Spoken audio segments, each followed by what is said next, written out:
Welcome back to Access Houston on 97.9 The Box.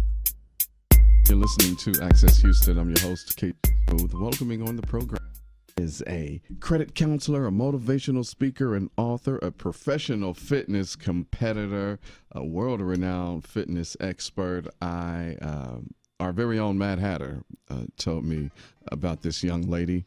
They work out together, and he said, hey, this lady that I works out with, she's got an incredible story. She wrote this book. Would you mind having her on the show? I said, absolutely. I love stories. So ladies and gentlemen, please welcome from the Women's Health and Fitness Center, the lovely Felicia Sexton. Good morning. Thank you for having me. Good morning. You are so very welcome. I'm glad that you could be here. I haven't had a person who does fitness on the program in a while, so this is great. But I'm more interested in you and your story, okay, and how you got from recovery to discovery. So just tell us about yourself and your life's journey. Ooh, that's a lot in 1 second, but I'm originally from St. Louis. I've been clean and sober for 24 years. Okay. I own the Women's Health and Fitness Center. As you said, it's an all-women's gym. And so if you think about a person that was desperate, a woman who was in a world that I used to think really was only in the books, right? And so I started my addiction at the age of 19. And then I ended up here in Houston. I used to tell everybody I ended up here because I wanted to be with my sister.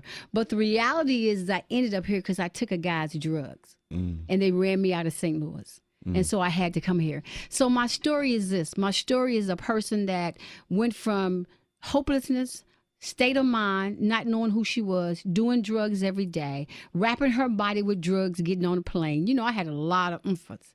And ending up here in Houston, getting my life together and owning several businesses. And now, as I sit here, I decided to stand in my truth and write this book because it's really difficult to go backwards and relive some of the things that you've done. Right. Because I call them people without faces. They're just people. I can't even remember all the people I've harmed. But what I did in this book was I decided to allow God to use me for somebody else's benefit.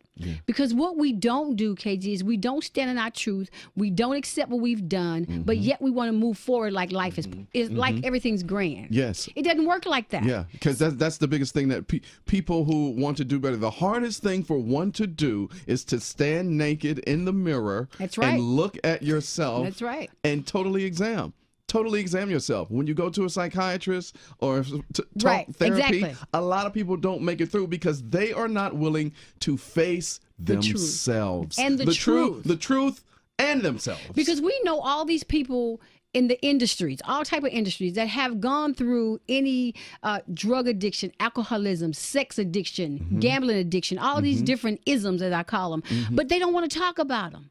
So how am I going to bring another sister along if I don't stand flat-footed and say, well, this is what Fee did. They call me Fee. Back in the day, I was Shorty. That's a whole nother girl we don't want to know.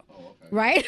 She's dead and gone. Yeah, she's gone. But I had to find her to tell you, listen, there's a chapter in the book where I had to apologize to little Fee.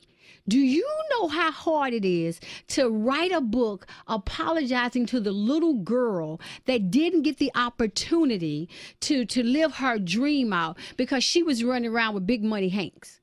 See, little Fee didn't get the opportunity to finish college because I was too afraid. See, I could say that today because God allowed me to go back to college after I got clean.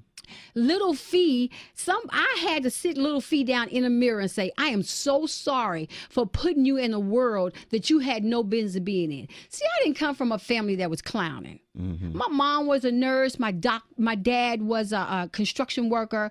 I was the only nut. But however, I realized had it not been that, it was going to be something. See, I have addictive personality. Let me show you this. I can't go into the store and buy one pair of shoes. I'm going to buy 10 pair because I can't figure out with my brain which one I should buy. I'm talking about right now. See, I still stand in my truth. I allow God to use me so somebody else can say it's okay. It's okay to be different. I am a recovering addict. I will never recover. right? But I'm always in the process of change. I'm always in that process. So for a girl that went through all that ended up owning businesses, I owned a trucking company. I've owned an accounting firm. So my message is hope. It does not matter where you are right now. If you believe enough, you can do anything. I'm a witness. I'm a woman that started doing powerlifting and bodybuilding in her late 40s. I've won 23 shows. I've never lost a show. Come on, amen. Come on. Well, we're gonna get there. You're listening to Access Houston. We're talking to Felicia Sexton, who is the author of the book From Recovery to Discovery. So when Lil Fee or Shorty was going through that and acting the way that she was acting, what was her drug of choice? Cocaine. I was with some people who, okay, let me tell you the real truth. They were people that were real high up in General Motors. Okay. Now this is back when the automotive jobs and factory worker jobs just booming and booming. And I know. I'm from Dayton, Ohio, so the GM plant was there. There was a lot of folks that worked there, like a lot of manufacturing spots were and these in particular the Midwest. people that I hung out with were very high up in General Motors. Okay. But yet they did their thing. Right. See, I was so smart, I was dumb. Because I had One been of those. I know those. Okay. I know those types. I started getting involved in this. And let me say this. There's nobody I need to let off the hook because I did this. Nobody made me do anything. I saw some big money Hanks coming in, and I was like, okay, they driving this. I'm watching all this jewelry. I wanted to be a part of that. And I did. So I became the woman for him. We call him Big Money Hank in the book. I became her. He's married around the corner from my house. I was that whole life. I didn't even know what size clothes I wore because somebody brought them to me. Now, this is when my addiction was fun, right? When I didn't like you in the club, so when you turned your head, I poured cocaine down in your wine so you can act a fool on the table because I didn't like you. That's the kind of stuff I did. Oof.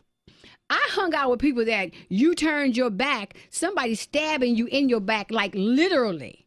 Man, you better shut your mouth. Because, hey, y'all, she gave me a copy of the book. So her telling me these stories, I just had to pick up the book like, if all of that's in it, this is going to be quite the read. It's a awakening. It's an awakening because I've had people to read it and say, wow, I found me in there. You got to remember, it's not all about drugs and alcohol. Sure. We're talking about sex. We're talking about people pleasing. We're talking about too much church. We're talking about too much shopping. We're talking about too much gossiping. All those things are addictive. Yes. And they alter your pattern of behavior. Nice. You listen to Access Houston, Felicia Sexton, who runs the Women's Health and Fitness Center. She has a book called From Recovery to Discovery, My Journey Through Addiction. When it comes to addiction, Felicia, can you please explain to people that addiction is a disease? It's a disease, and people think that those who are addicted to something and they, get treatment and they're over it and they're fine, but that is not the case because they are recovering every day. It's an ongoing thing. It's not something that stops. That's right. Okay. Every day. So let's go back to I would have never gotten clean had my nieces not come to my house and I'm surrounding myself with pills because I don't know how to check out. I want to die, but I'm too much of a wuss to die. The dope had gotten me so bad to where I smelled fire and smoke all the time. And I would pull my clothes out of my closet and pour water on them because I always thought everything was on fire. Now, do you think a person in their right frame of mind would do that just because? I was so mentally sick that I didn't know if I was coming or going. Nobody chooses to wake up and to say, I'm going to be an addict today. Right. I'm going to get high and never stop. Yeah. You can't stop. So when I went into a program I went to the Shoulders for a 7-day detox. By the time that 7th day came, I knew in my spirit that I didn't want to get high anymore. However, I needed other people to help me stay clean. That's called Narcotics Anonymous. Now, there's a difference in recovering and abstaining. Okay. Okay. If you're in a process of recovery, you're working the 12 steps of Narcotics Anonymous or Alcoholic Anonymous or whatever, where you're working some steps that are showing you how to live correctly. Mm-hmm. If I'm abstaining, I'm cool. I'm just going to not use. Right. I'm just going to not use. That's not going to work. It's kind of like a little break. Right. I'm going to take a sabbatical from this, and then but I may come back. And then something happens and it throws you over the edge. I tell people right now, I'm still that person that'll flip a table on you. I'm still that girl, but I know how to deal with my emotions. The disease of addiction is cunning and baffling. It will sneak up on you at any time. If you've got a child or a loved one that is using, they don't want to be like that. They need help. And they need a support system. Yes. You just can't say, I'm going to put them out and I'm not going to talk to them no more. And so what's that going to do? They need some help. They need to go to somebody that this is what they do. They need to detox their body. They need to work a program. And the first thing is they need to admit that they have a problem. Mm-hmm. You can't do it for them. Nope. You can't. It's funny that you mentioned that, Felicia. I was in a situation, I was in a relationship when I was doing radio in Georgia. And my then ex-girlfriend, what turned into... she did cocaine, and it was a weekend thing, which, okay, I wasn't tripping, you wasn't acting out. And then it became a habit. Yes. And then the habit just kept conforming, and then she's doing it during the week, and she just starts looking a mess, going to work, looking any type of way, not getting all of her work done or handling, her business. And I'm trying to stop it. I'm trying to get her off because, I don't have an addictive personality, and I thank God for that. Not to diminish, people that do, because it is a real thing. And I did not know what to do while I was in it. And she loved her mother so much, to the point to where when it got too much for me, I was like, you know what, if you don't stop this, I'm gonna tell your mama.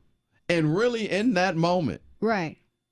In her face, her eyes, everything it looked like she panicked and got paranoid. And I tell you, she straightened right on up. She loved her mother enough. Yeah. Yes. She straightened right on up. And I was like, man, I should have did that months ago, because it was a tough time dealing with see that change. Yeah. Yes. And to see her going down, I'm like, it's almost like a fall from grace. Yes. It was challenging, but I'm glad I came out great on the other side, and I'm really glad that she stopped and came out amazing on the other side as well. You know what? That's a blessing, because some of us die in our addiction. I remember when we were I was in a program called the Choices program, and they said only 2 of you guys are going to survive through this.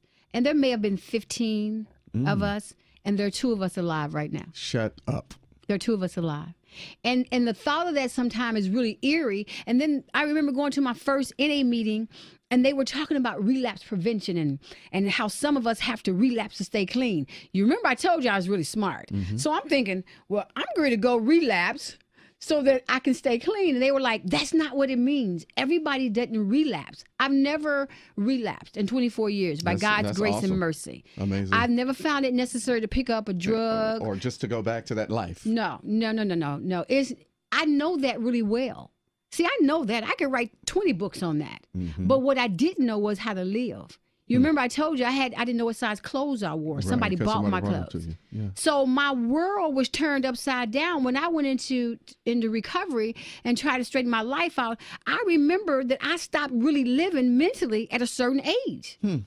Because I had been doing drugs. Yeah. Again, I thought everybody got high. This is so fascinating. I'm sorry. My mind is going everywhere. There's a show on Showtime called Shameless, and it's in its 8th season, and it's this, white family that lives on the south side of Chicago, and everything that goes on is just total debauchery. And the father, who is played by William H. Macy, his name is Frank, and Frank is a drug addict, an alcoholic, super intelligent. We all super are. intelligent, super smart. Yes. But dumb as rocks at the same time. Can't get it together. And so on this season, of Shameless.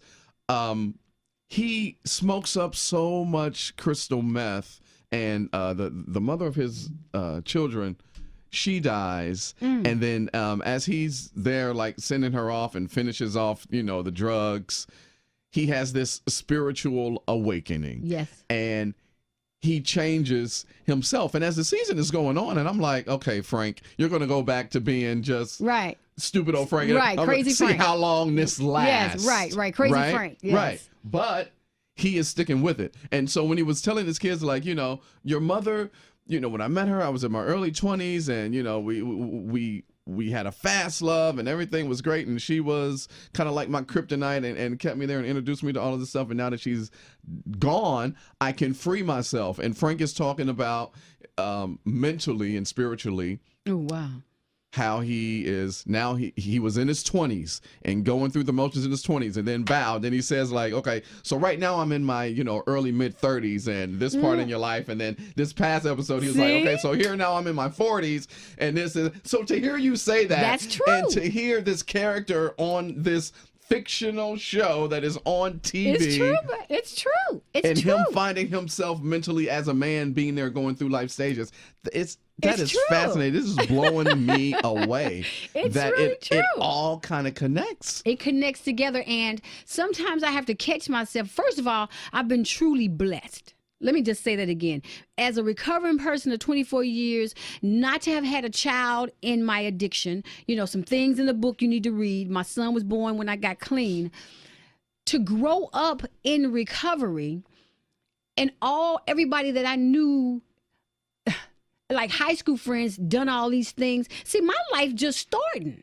So I'm just beginning to live where people already are established on jobs and everything. And I'm behind the 8 ball, as they say. I'm trying to bring up the rear and catch up. So at any given time, I get real depressed because I'm like, wow, how did I get here? Right. How did I allow myself to just start life? But I have to turn that around and go, but by the grace of God, I could be dead. That's right. But God. So throughout your whole young adult life, was that life? That's all I knew.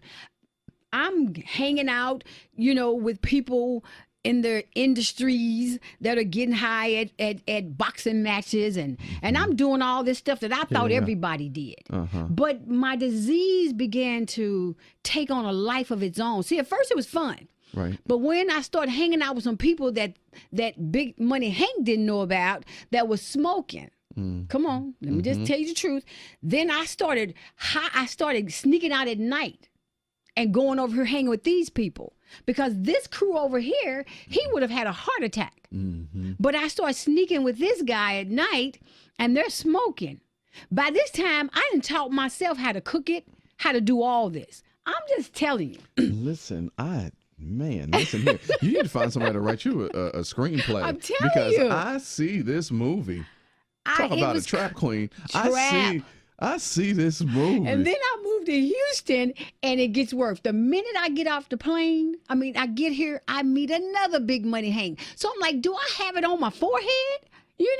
This is who I am. And so he's got all the drugs in Houston, and here we go again. You're listening to Access Houston. We're talking to Felicia Sexton from the Women's Health and Fitness Center. She has the book From Recovery to Discovery, My Journey Through Addiction. So once you got out, and then you discovered bodybuilding. Yes, I did. So I have a dear friend, and I always give a shout out to him, John Mitchell from Fat Body. I started working out with him, and I was going through menopause. Okay. And because I'm a recovering person, I didn't want to take anything. I'm scared. I don't care how many years I have. I'm like, I don't want anything, nothing to alter my mind, my body, or my spirit. And so we started working out differently, and he changed my food, and one thing led to another, and I said, oh, I'm kind of cute, And so we had a show coming up, and I got in the show, and I won first place. Wow. And I was like, oh, this is really cool. Because what happens is when a person is getting ready for anything, I don't care if it's a 4 or 5K or whatever, that's between you and God. I'm good when it's between me and God, because I can't call up KG and say, "Hey, can you come down and work out for me today?" Right. And let me know how it goes. Right. No, you I got had to do tap it. into what I call a God of my understanding, my higher power, and say, "Okay, God, it's me and you. Let's do this." And I won that, and I kept winning. And then I've done powerlifting. I have a couple of state records in powerlifting for over 50. And then I won evening gown. I'm a evening gown pro and angel wings. And so all these other things. And so now what I do is I take other ladies to the stage. Because I need for women to know that it's not about him, them, or they. Mm-hmm. It's about you. First, take care of you. And I believe God will give you everything else you need after that. I'm just a firm believer of believing in me enough to say, okay, KG, I like you and things, but I'm going to need you to step over there. So let me do this and then rally behind me. See, because a woman is just as strong in her ability to do what she wants to do. And going to the stage showed me there is nothing you can't do. There was a few times in the gym where Todd, another guy I trained with, would say, "Fee, come lift this for him. Because I lift real heavy. Come lift this for him." Okay, I'll show him how to do it. So don't minimize the gift that God has given you. And bodybuilding and powerlifting, all those things were a gift to me because it was another notch for me on my recovery. And how did it make you feel? Oh my God. Very empowering. Very matter of fact. Very, you don't know who you're messing with. Because I'm one of those people that I tell people all the time, you better put your money on me. You better put your money on me. Because you're going to win. Oh, because it's coming. I might be looking like I'm lagging over here, but put your money on me because I believe in me and my God just that much. And so I ask people, how much do you believe? What are you going through that you need a God to lift you out of? What relationship, what job, what situation? So I take all that and wrap it into one with my addiction, with the gym, with who I am, and I put a nice little bow on it because I'm not scared. I love it. I love your story, your bravery, your openness and willingness to just be so transparent. Because as you're talking and I'm sitting here, honestly, I'm like, you are helping somebody right now. I hope so. That's the purpose. I never wanted to do this book. I never did. My sister, the same sister, as a matter of fact, in New York, who came when I was in treatment. And she asked the therapist, what kind of degrees do you have? What gives you the right to take care of my little sister? You smart enough? What kind of degrees? And he said, "Lady, your sister Dauphine." Yeah, it didn't matter about my degrees. So I say that to say that when she kept saying, "Write this book," I didn't want to relive that, but I knew I had to stand in my truth and tell somebody so they would know it's okay. And how was it writing the book? Was it cathartic? First of all, it was the hardest thing I've ever done. Okay. What I did was I got 2 tape recorders and I tape recorded it because I couldn't write it because that evil spirit wouldn't let me write. And the only place I could record was in my car. Every time I got in my car, these thoughts just start racing in my head and I would leave the recorder on my seat. I couldn't record in the house. I couldn't record at the gym. It was only in my car. And doing this whole thing, people would tell you, finances, my son, I was having health. I was in the hospital during the hurricane. In the hospital where they wanted to evacuate the hospital because they didn't know what was wrong with me. They said, "You're so healthy, we can't figure out what's wrong with you." Writing this crazy book. Wow. Writing this book. Wow. All of that led up, and I kept saying, "I'm going to get this done." And the devil was saying, "No, you're not. You're not going to tell the story. I'm not going to let you." And I was like, "Yes, I am." And I finally got it finished. And it was the hardest thing I've ever done. Well, I can't wait to read it because it is, from what you said, it's going to be quite the read. Felicia Sexton, her book, From Recovery to Discovery, My Journey Through Addiction. Where can people purchase the book and just get more information on you? They can purchase a book at Amazon.com or my website, which is www.felicia, FELICIA.org. And I am the owner of the Women's Health and Fitness Center, which is in Stafford, Texas. 445 FM 1092, and we cater to women only. My job is to take care of the women. Yeah, indeed. Well, That's my job. thank you for taking care of our queens, such as yourself. And man, just what a great story. Just thank you, Felicia. Thank you for I having appreciate me. you coming through and sharing your story, because I know that you have touched somebody, or somebody's listening like, yep, that's me. That was me. I hope so. I really hope so. Indeed. So I appreciate your time. Thank you. And thank you for listening to Access Houston.